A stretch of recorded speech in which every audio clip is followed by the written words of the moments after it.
Assalamualaikum warahmatullahi wabarakatuh. Kami dari kelompok 3 dari kelas 11 MIPA 4 akan mempresentasikan mengenai pemahaman tentang pajak untuk menyelesaikan tugas ekonomi yang diampu oleh Bapak Alvin Alvarez. Perkenalkan, nama saya Ana Ameliana, nomor absen 3 sebagai moderator sekaligus yang akan menyimpulkan hasil presentasi kelompok kami. Selanjutnya, saya akan memperkenalkan anggota kelompok saya. Yang pertama yaitu Anugrah Amelia, nomor absen 4, akan menjelaskan tentang pemahaman pajak. Yang kedua yaitu Dewi Ratnasari, nomor absen 7, akan menjelaskan mengenai asas pemungutan pajak. Yang ketiga, Dino Saputra, nomor absen 11, akan menjelaskan mengenai analisis program pemerintah mengenai pajak dan manfaatnya bagi masyarakat. Yang keempat, Dwi Suci Aryani, nomor absen 13, akan menjelaskan mengenai perbedaan pajak dan pungutan resmi lain. Dan yang terakhir, Puk Khairi, nomor absen 18, akan menjelaskan mengenai analisis program pemerintah mengenai pajak dan manfaatnya bagi masyarakat. Pada presentasi ini, slogan yang kami gunakan yaitu orang bijak taat pajak. Slogan tersebut bermakna bahwa kewajiban membayar pajak haruslah dilakukan oleh setiap orang, karena setiap pajak yang kita bayarkan tentunya memiliki tujuan agar bisa digunakan untuk membangun fasilitas-fasilitas yang dapat mempermudah kehidupan kita atau masyarakat itu sendiri.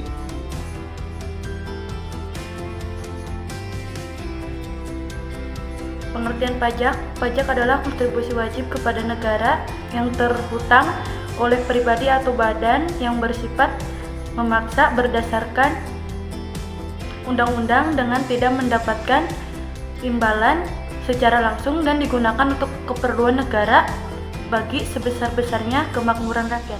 Subjek pajak atau wajib pajak. Subjek pajak disebut juga wajib pajak. Subjek pajak adalah orang atau badan yang menurut ketentuan peraturan perundang-undangan perpajakan wajib membayar pajak kepada negara. Objek pajak, segala sesuatu yang dikenal pajak disebut objek pajak.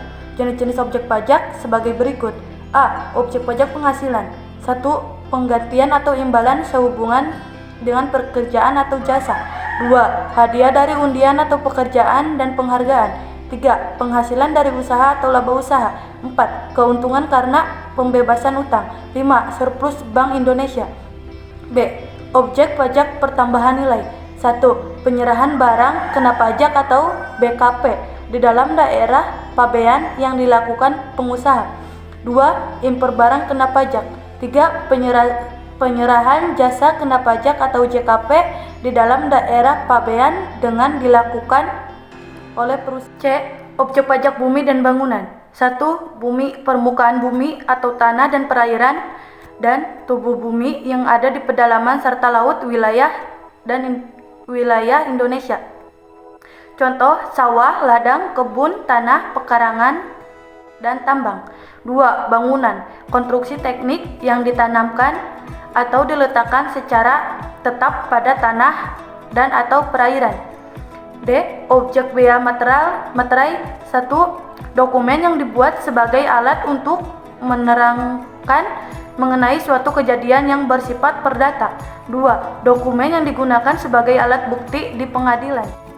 Tarif pajak. Tarif pajak adalah dasar pembebanan besar pajak yang harus dibayar wajib pajak dalam bentuk persentase. Macam-macam tarif pajak. 1. Tarif tetap. 2. Tarif proporsional.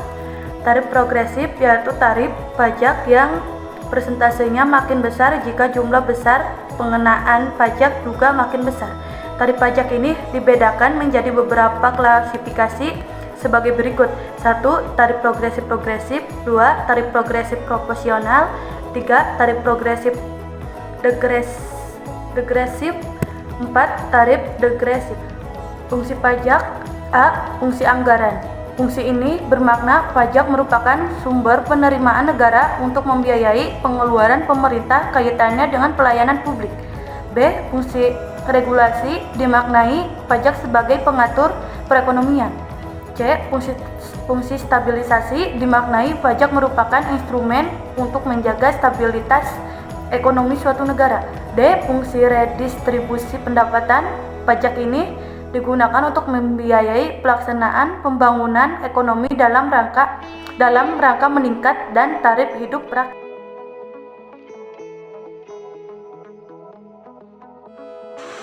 Lima, perbedaan pajak dan pungutan resmi lain. Penerimaan negara diperoleh dari berbagai sumber dana. Selain pajak, terdapat sumber lainnya yang dipungut oleh pemerintah secara resmi. Perbedaan pajak dan pungutan resmi lain dapat diuraikan sebagai berikut.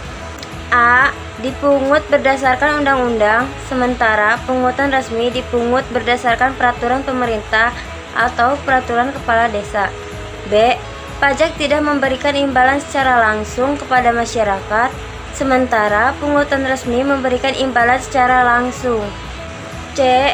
Perhitungan tarif pajak dilakukan oleh wajib pajak, sementara perhitungan pungutan resmi dilakukan oleh pemerintah. D. Jatuh tempo pembayaran pajak pada tahun fiskal, sementara pembayaran pungutan resmi disesuaikan dengan pemakaian. E. Pelaksanaan pungutan pajak bersifat memaksa, sementara pungutan lain sesuai dengan kebijakan.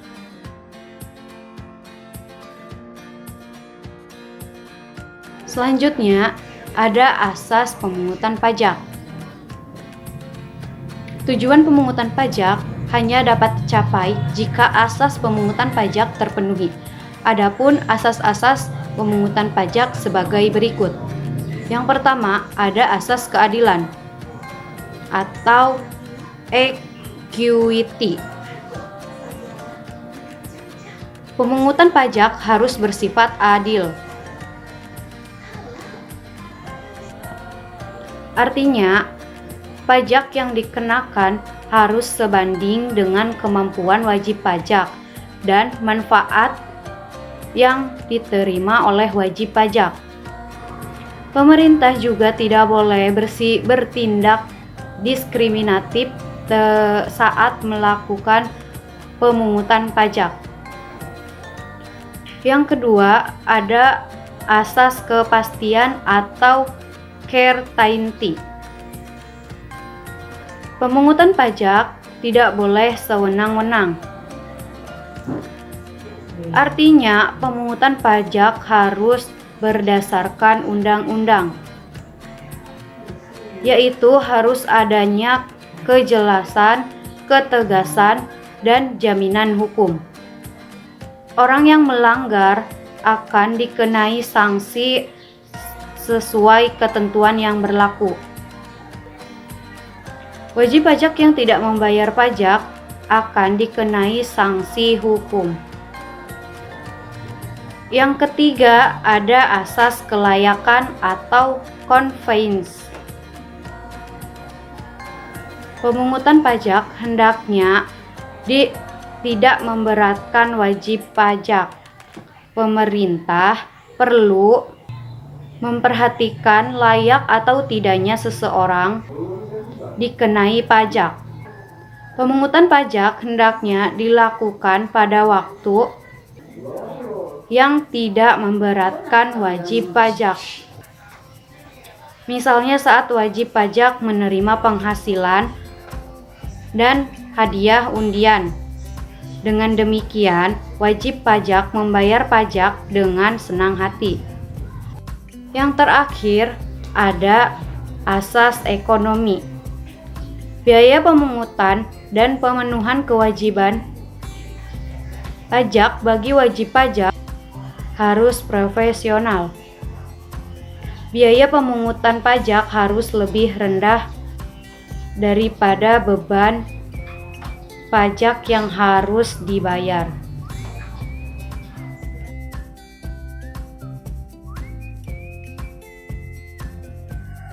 Kemauan membayar pajak dapat diartikan suatu nilai yang rela dikontribusikan oleh seseorang yang digunakan untuk membiayai pengeluaran umum negara dengan tidak mendapatkan jasa secara langsung.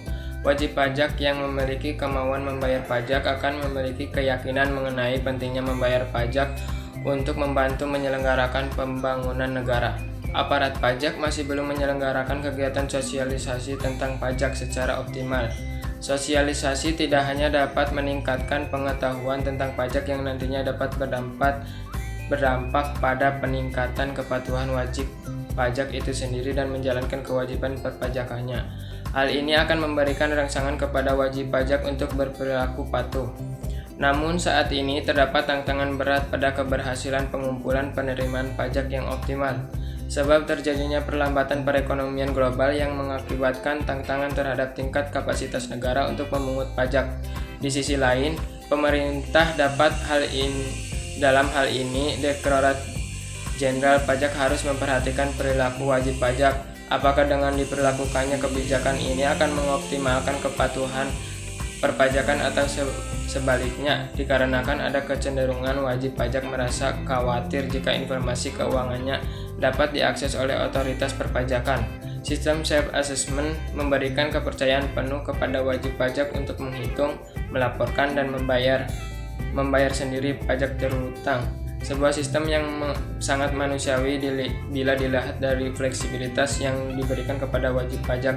Ketidakpatuhan yang dilakukan oleh wajib pajak ada akhirnya akan menimbulkan upaya penghindaran pajak.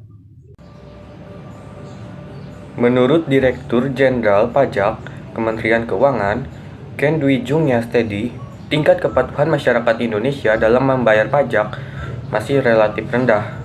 Melihat pada tahun 2016, penerimaan pajak berada pada angka 81,54% dari total target penerimaan sebesar 1,35 triliun rupiah. Lebih lanjut, dijelaskan bahwa faktor utama penyebab kurangnya kesadaran masyarakat dalam membayar pajak adalah adanya pengaruh dari orang lain. Hal ini menjelaskan bahwa masih mudahnya masyarakat Indonesia terpengaruh oleh orang lain yang tidak memenuhi kewajibannya sebagai wajib pajak. Untuk mencapai target pajak tersebut, dibutuhkan peran serta aktif seluruh masyarakat dari wajib pajak dalam melaksanakan kewajiban perpajakan. Sangatlah relevan jika menempatkan kesadaran dalam membayar pajak, bukan hanya sekedar wacana saja. Tetapi lebih dari itu, seharusnya juga memandang kesadaran dalam membayar pajak sebagai objek sorotan secara objektif. Karena manfaat atau fungsi membayar pajak digunakan untuk membiayai pembangunan negara dan sarana umum bagi masyarakat. Untuk meningkatkan kepatuhan pajak, masyarakat atau wajib pajak juga perlu mengetahui manfaat pajak. Menurut Kementerian Keuangan Republik Indonesia, pengelolaan pajak dibagi menjadi dua, alokasi pemerintah pusat dan alokasi pemerintah daerah. Alokasi pemerintah pusat yaitu pelayanan umum, pertahanan, ekonomi, kesehatan, pariwisata, dan pendidikan. Sedangkan alokasi pemerintah daerah yaitu alokasi umum, dana bagi hasil, dana desa, dan lain sebagainya. Taxpayer factors merupakan faktor yang melekat pada wajib pajak. Direktorat Jenderal Pajak menganggap taxpayer factors yang bersifat controllable. Hal itu perlu dilakukan karena faktor yang melekat pada wajib pajak dan diduga berpengaruh kuat terhadap kepatuhan wajib pajak yang sulit dipengaruhi dan dikendalikan. Maraknya kasus atas konflik mengenai pajak yang terjadi di Indonesia diperkirakan mampu mempengaruhi tingkat kepatuhan wajib pajak dalam melaporkan dan membayarkan kewajiban pajaknya. Terjadinya banyak kasus pajak yang terutama disebabkan oleh oknum-oknum penting pemerintahan semakin menambah kekecewaan dan ketidakpercayaan wajib pajak untuk membayarkan pajaknya pada negara. Ketidakmerataan hasil pajak pun menjadi salah satu penyebab kurangnya kepatuhan wajib pajak.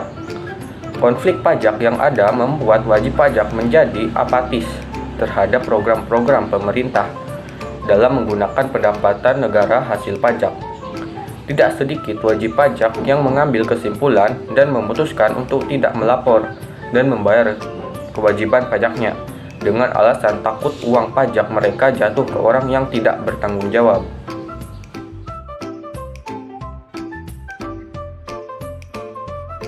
Bisa dapat kita simpulkan bahwa menurut Direktur Jenderal Pajak Kementerian Keuangan, Ken Dwi Jung Yastedi, jadi tingkat keputusan masyarakat Indonesia dalam membayar pajak masih relatif rendah. Melihat pada tahun 2016, penerimaan pajak berada pada angkatan 81,54% dari total target penerimaan sebesar 1,305 triliun rupiah. Terjadinya banyak kasus pajak yang terutama disebabkan oleh oknum-oknum penting. Pemerintahan semakin menambah kekecewaan dan ketidakpercayaan wajib pajak untuk membayarkan pajaknya pada negara. Selain itu, pajak sendiri merupakan sebuah kontribusi wajib kepada negara yang terutang oleh orang pribadi atau badan yang bersifat memaksa dan digunakan untuk keperluan negara bagi sebesar-besarnya kemakmuran rakyat. Tak hanya itu, subjek, objek, dan tarif pajak telah diatur dalam undang-undang perpajakan yang berlaku, serta memiliki fungsi yang dapat menunjang tujuan pajak itu sendiri.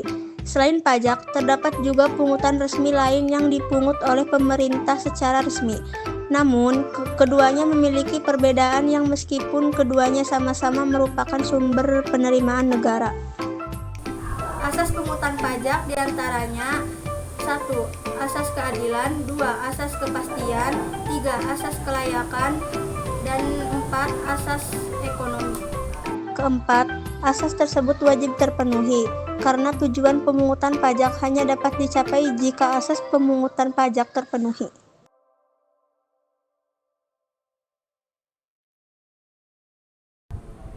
Sekian presentasi dari kelompok kami, kurang lebihnya kami mohon maaf. Wassalamualaikum warahmatullahi wabarakatuh.